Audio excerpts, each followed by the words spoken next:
Vamos tomar nossos assentos. Se eu tivesse que dar um título para esta mensagem nesta noite, seria A Decisão da Noite. Amém?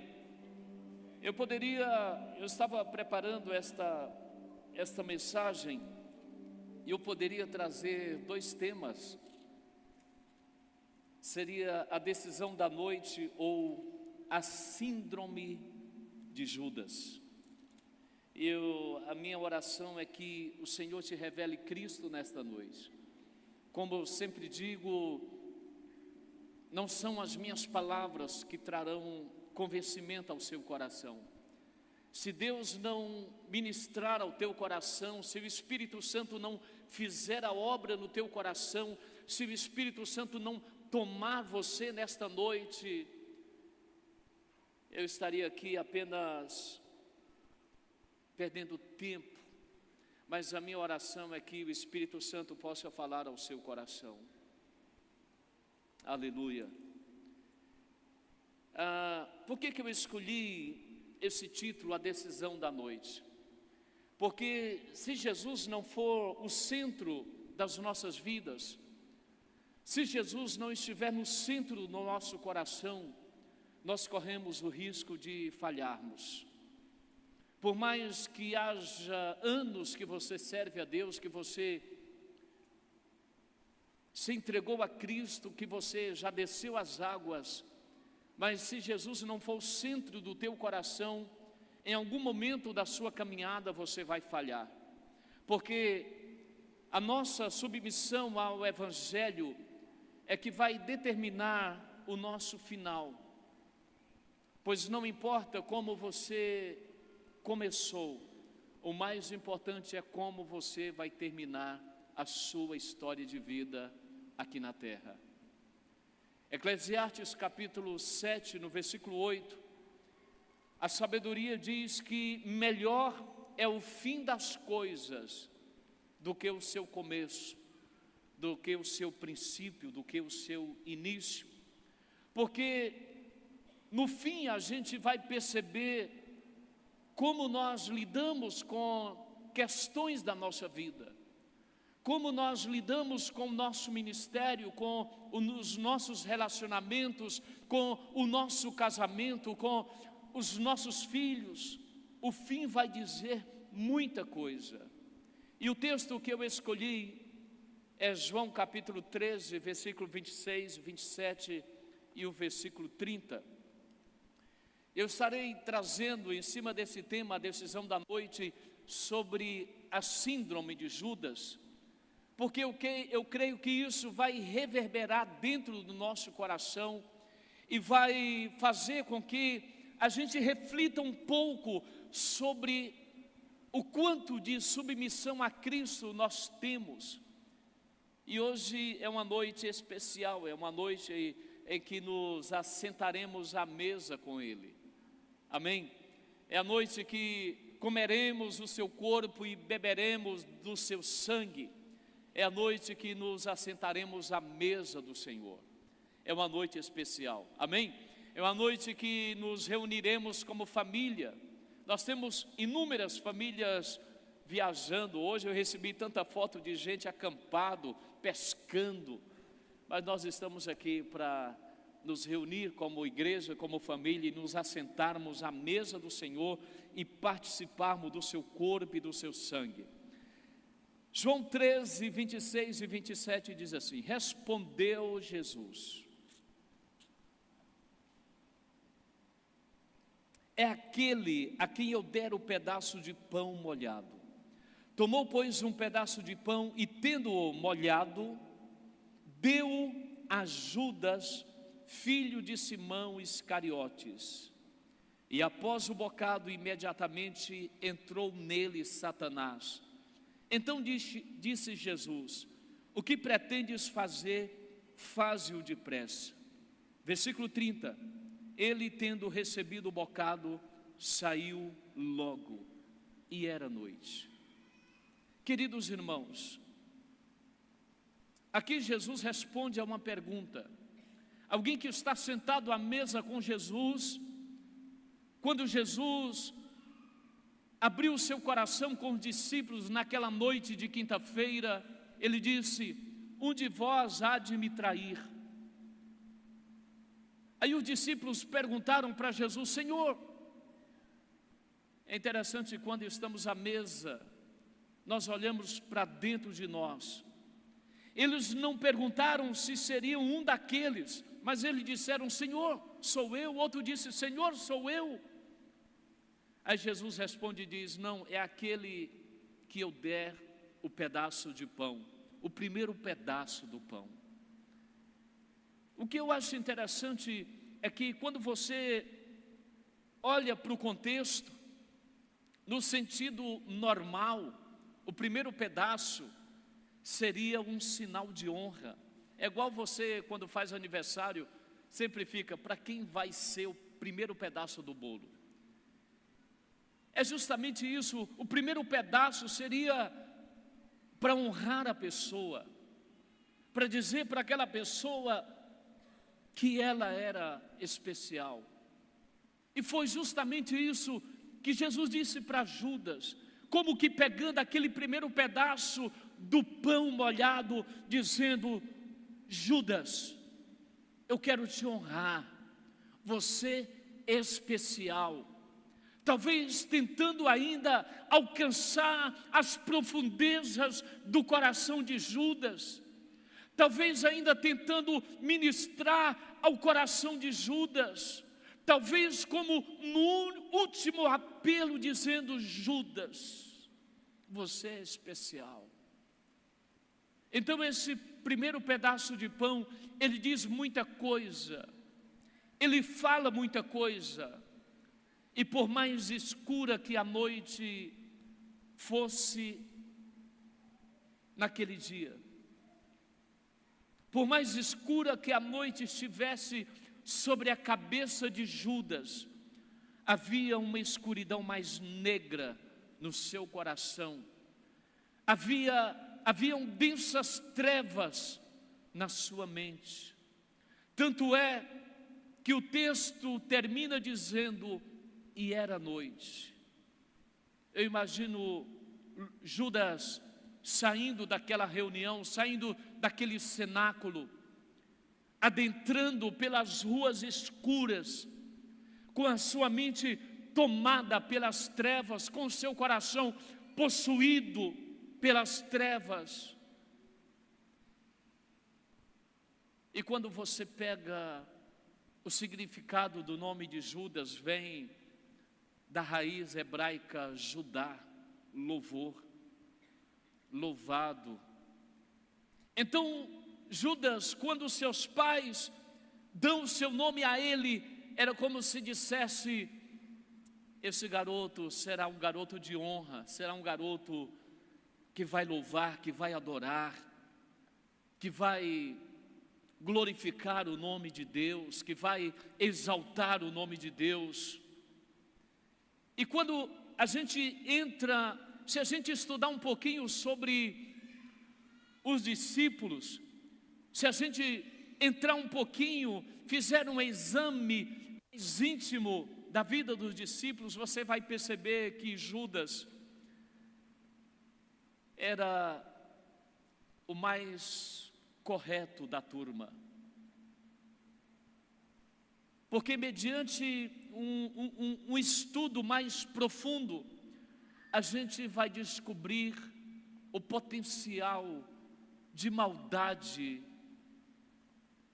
que Judas possuía, e que eu e você não estamos imunes desse potencial de maldade. Porque Judas vai mostrar a mim e a você que existem áreas das nossas vidas que, se não forem submetidas ao senhorio de Cristo, em algum momento nós vamos naufragar. Porque não basta frequentar um determinado lugar de reunião de culto, não basta apenas frequentar. É necessário uma rendição para que haja um pertencimento. Judas viveu 3 anos e meio com Cristo. Mas quando eu olho para a vida de Judas, a gente vai perceber que Judas, ele sempre planejava beneficiar-se a si mesmo. Era aquele que sempre buscava um benefício próprio. Quando eu olho para a vida de Judas, a gente vai descobrir que ele tinha uma personalidade cortês. Judas era cordial. Judas era o único discípulo que não veio da Galileia. Era considerado talvez o nobre, o excelente, o especial da turma. Porque se você vê a história dos discípulos, você vai perceber que eram homens rudes, eram homens iletrados, eram homens que vieram da beira do mar, sua pele queimada, suas mãos calejadas. Eram homens que foram chamados pelo Senhor, eram homens do cotidiano, da vida normal, mas Judas não. Judas era um nobre da turma. Judas era o que tinha mais probabilidade de progredir na vida, de ser alguém na vida. Se tinha alguém que todo mundo via no seu perfil de crescimento, de potencial, de empreendedorismo, a gente poderia apontar para Judas. Ele tratava as pessoas com boas maneiras, cordial, cortês.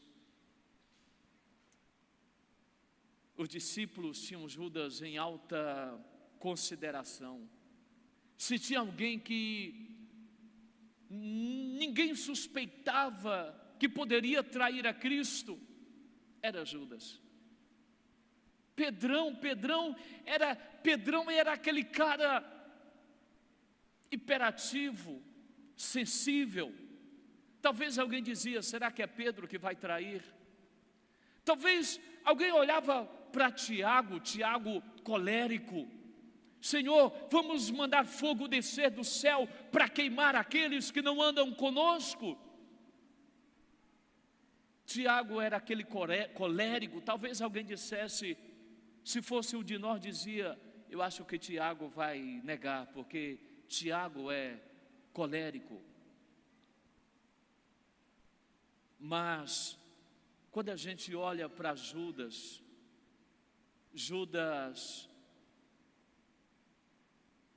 o problema de Judas é que ele nunca chegara realmente a um nível de submissão total a Cristo. E é aí, queridos irmãos, que mora o perigo. Porque quando Jesus, no cenáculo, lava os pés dos discípulos, e você conhece a história, Jesus lava de um por um. Talvez quando chegou a vez de Judas, talvez Judas quase se arrependeu, mas não o fez. Os velhos impulsos de honra que Judas carregava, talvez o impediram de olhar aquele que lavou seus pés, aquele que se humilhou, aquele que se rebaixou. Talvez Judas carregava dentro de si os velhos impulsos de honra que talvez olhando para Jesus ele dissesse: esse que se humilha jamais pode ser o rei de Israel. Talvez Judas nunca acreditasse que ali estava o Messias, o Salvador, aquele que as Escrituras de Gênesis a Malaquias estavam anunciando que ele viria. E quando Jesus deu aquele pedaço de pão como evidência de que sabia que era Judas aquele que o trairia, ele faz uma terrível escolha. O registro, o texto aqui na Bíblia diz que ele se retira do ambiente, ele se retira daquele cenáculo, e a Bíblia diz que era noite. Para Judas, as cortinas se fecharam. Para Judas, as portas se trancaram. Para Judas, aquele que tinha tanto talento acumulado, aquele que participou de tantas reuniões, que viu tantos milagres, aquele que foi tocado muitas vezes, que abraçou Jesus, aquele que presenciou mortos sendo ressuscitados, aquele que presenciou leprosos serem curados, aquele que viu muitas vezes a mãe de família, o pai de família, aquele que viu Jairo se ajoelhar diante de Jesus, aquele que presenciou a visita de Nicodemos naquela noite com Jesus, aquele que viu tantos milagres, tantas maravilhas, aquele que conheceu o poder de Cristo, terminou sendo um caso suicida, simplesmente por não permitir que o maior milagre do poder transformador de Cristo em seu próprio coração acontecesse. E esse é o maior milagre, querido, é quando somos alcançados pela luz do Evangelho. Quando o Evangelho entra na nossa vida, entra no nosso coração para nos transformar e mudar a nossa história. Ontem nós estávamos reunidos com a turma do Ministério das Possibilidades. O que é isso? Ministério das Possibilidades são crianças atípicas. E nasceu esse ministério aqui na igreja. Você que não sabe, toda criança atípica que os pais, as famílias vêm para a igreja, nós temos uma equipe cuidando dessas crianças. Existe uma pessoa para cuidar de uma criança. E eles estão por aí cuidando dos filhos. E ontem nós reunimos os pais e toda a equipe que cuida desse ministério na igreja. E eu fui convidado para dar uma palavra para os pais. Foi uma tarde linda. E nós nos reunimos ali, as crianças no pula-pula, no escorrega, não sei como é que chama aquilo, descendo do alto assim, meninos jogando bola, criança correndo, caindo, foi uma bênção.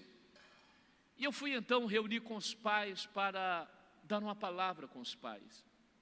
Irmãos, e antes, quando a Ananda, cadê a Ananda? Está aí? Está lá, né? A Ananda, depois que a Ananda, que é a nossa líder, ela me apresentou aos pais, eu disse assim para os pais: conte a sua história.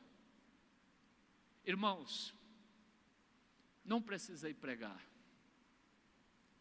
Cada história que a gente ouviu ali, eu comecei a chorar. E os pais chorando, as mães chorando, cada um contando a sua história. Eu pedi para eles contassem como que eles chegaram à igreja, como que eles descobriram a igreja, descobriram o ministério, e eles começaram a contar as suas vidas, as suas histórias. Irmãos, e foi um chororô, eu não precisei falar, a única coisa que eu fiz foi orar. Eu tinha preparado um esboço, eu tinha preparado uma palavra, mas a única coisa que eu fiz ali foi chorar e orar, porque foi algo lindo. E eu pensando, meu Deus, que milagre que está acontecendo aqui. Porque às vezes a gente pensa que o milagre é estabelecido lá fora, mas o milagre, quando acontece aqui dentro de nós, uma transformação genuína, e aqueles pais, aquelas mães, compartilhando as suas dores, mas eles diziam: eu sei que Jesus alcançou a minha vida, alcançou meu filho, e hoje eu sou um pai, eu sou uma mãe atípica, mas sou feliz com Cristo. Esse é o maior milagre. Esta é a maior transformação que pode acontecer no coração de uma família. Quando eu olho para a história de Judas, vem um temor no meu coração, porque ou a gente se submete totalmente a Cristo, ou sempre haverá áreas das nossas vidas tomadas pelas trevas. Ah, pastor, mas eu frequento igreja já tem mais de 10 anos, 20 anos, 50 anos. Sim, já é um bom começo. Mas deixa eu falar algo para você. Se não houver uma rendição total na sua vida, você corre o risco de mais cedo ou mais tarde fracassar. Escute o que eu vou dizer. Mais cedo ou mais tarde, Satanás requererá de nós aquilo que nunca entregamos a Cristo. Vou repetir. Mais cedo ou mais tarde, Satanás vai requerer de nós aquilo que nós nunca entregamos a Cristo. Eu sei que tem gente anotando e eu vou falar mais uma vez. Mais cedo ou mais tarde, Satanás vai requerer de nós aquilo que nós nunca entregamos a Cristo. Que o nosso coração encha de temor nesta noite. Que o nosso coração seja tomado pela presença dEle nesta noite. Eu vi alguém falando que pessoas que estão na igreja há muito tempo e passaram pelo período de transformação e não foram, elas acostumaram a viver sem uma transformação genuína. Elas estão ali, e talvez você conheça pessoas assim. Elas estão ali, elas estão frequentando, mas elas acostumaram com o pecado, acostumaram com os vícios, acostumaram a viver aquela vida de fracasso e de derrota, porque elas não se deixaram ser transformadas. E essa pessoa dizia, elas nunca mais serão, porque a transformação é um período. E se você passar desse período sem ser transformado, você vai acostumar com você mesmo. Você lembra de Sansão? Sansão brincou. Sansão, a Bíblia diz que o Espírito Santo veio sobre Sansão. O Espírito Santo sempre tomava Sansão, visitava Sansão, mas Sansão acostumou com a sua vida de pecado. E você conhece a história de Sansão, o final de Sansão foi trágico. A Bíblia diz que, numa vez que ele clamou a Deus, o texto diz assim, ele não sabia que o Espírito Santo havia passado dele. Tem gente que brinca, querido, tem uma oração que eu carrego comigo desde que eu me converti. Eu sempre falo, Deus, não passe de mim, porque Deus pode passar de nós. Deus pode passar de igrejas. Deus pode passar. Sansão, ele brincou tanto, que no momento crucial da sua vida, a Bíblia diz que ele clama. E o texto diz, ele não sabia que Deus havia passado dele. Eu estou terminando. Lucas 9, 23 e 25, 23 a 25.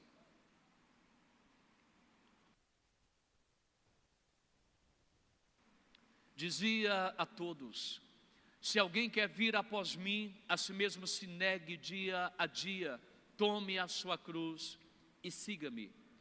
Pois quem quiser salvar a sua vida, perdê-la-á. E quem perder a vida por minha causa, esse a salvará. Que aproveita o homem ganhar o mundo inteiro se vier a perder-se ou a causar dano a si mesmo? Quem quiser salvar a sua vida, perdê-la-á. E quem perder a vida por minha causa, esse a salvará. Deixa eu falar algo para você. Não existe meio termo. Ah, fulano está em cima do muro. Você já viu alguém falar assim, né? Não existe. Ou você é ou não é. Ou você se rende a Cristo, ou a sua vida terá danos terríveis.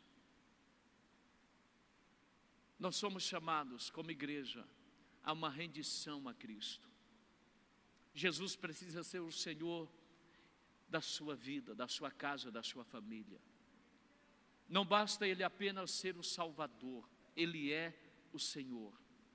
O apóstolo Paulo diz, não mais eu, mas Cristo vive em mim.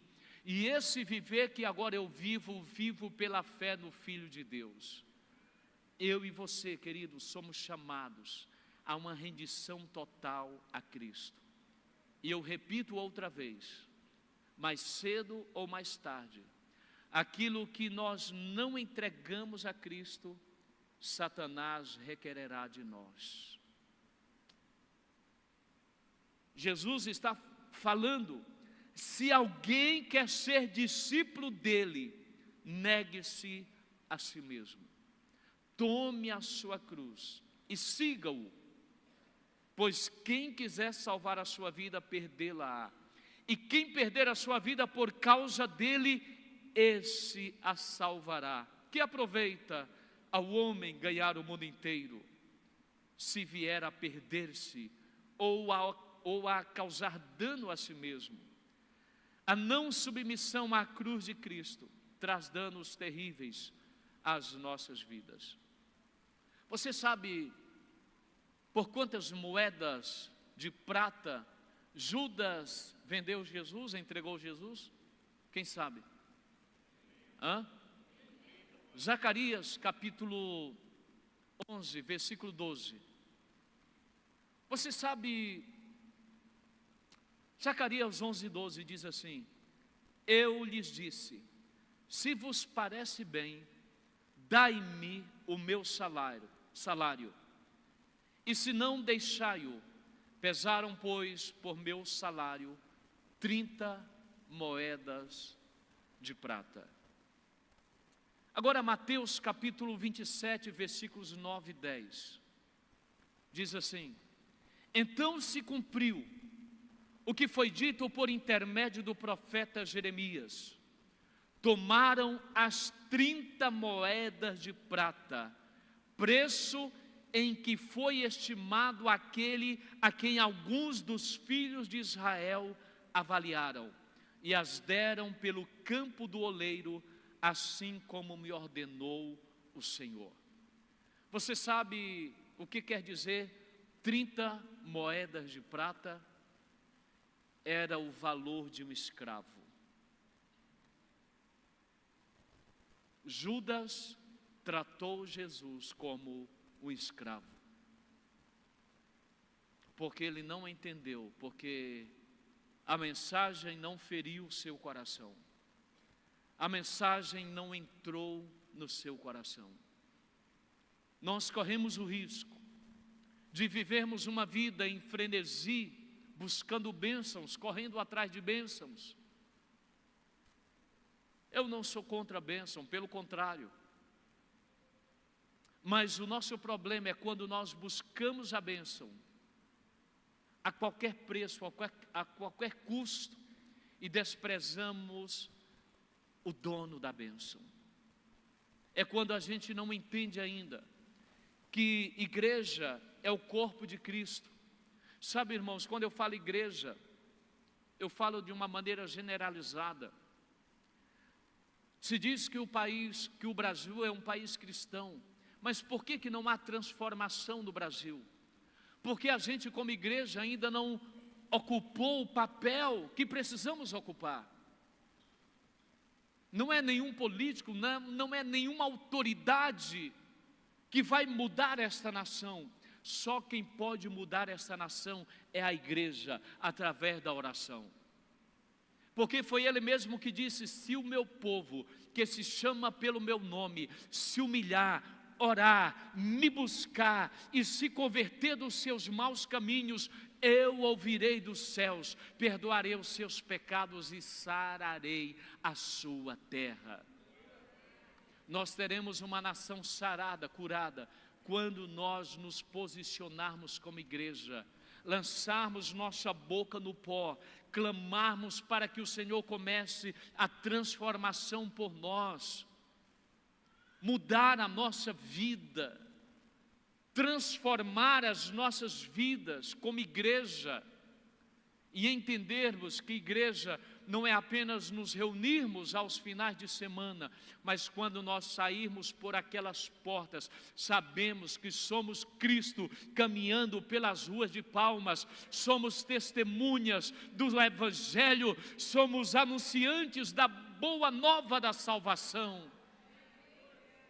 É quando houver um coração rendido totalmente a Cristo, é falar: Senhor, não mais eu, que eu não seja como Judas, preocupado em ter benefício próprio, porque tem muita gente que vem para a igreja, aí você fala: meu irmão, entrega o seu coração para Cristo, aí ela diz: o que eu vou ganhar com isso? Tem muita gente que diz: o que eu vou ganhar indo para a igreja? Quero falar para você que você não vai ganhar nada, você vai perder tudo. Você vai perder a sua reputação, você vai perder a direção da sua vida, você vai perder muita coisa deste mundo, mas eu digo para você, você vai ganhar o reino de Deus. Você vai ser um cidadão do reino de Deus. E quando você partir desta vida, você terá uma eternidade com Cristo. É isso que você vai ganhar. Por isso que Moisés, ele não se deixou ofuscar pelo brilho do Egito, porque o escritor de Hebreus diz que ele via coisas maiores. Ele não se deixou influenciar. As riquezas do Egito, o brilho do Egito, não influenciou a decisão de Moisés. E eu termino dizendo, repito outra vez, mais cedo ou mais tarde, as áreas que você não se render a Cristo, Satanás vai requerer de você. Satanás vai requerer. Tem uma frase de Martin Luther King, ele diz: eu segurei muitas coisas em minhas mãos e eu perdi tudo, mas tudo aquilo que eu coloquei nas mãos de Deus, eu ainda possuo. E o Evangelho não é sobre conselhos, o Evangelho não é sobre moral, ainda que ele aborde conselhos, aborde moralidade, mas o Evangelho é acerca de vida eterna com Deus. Vida eterna com Deus. Eu quero convidar você a se colocar de pé.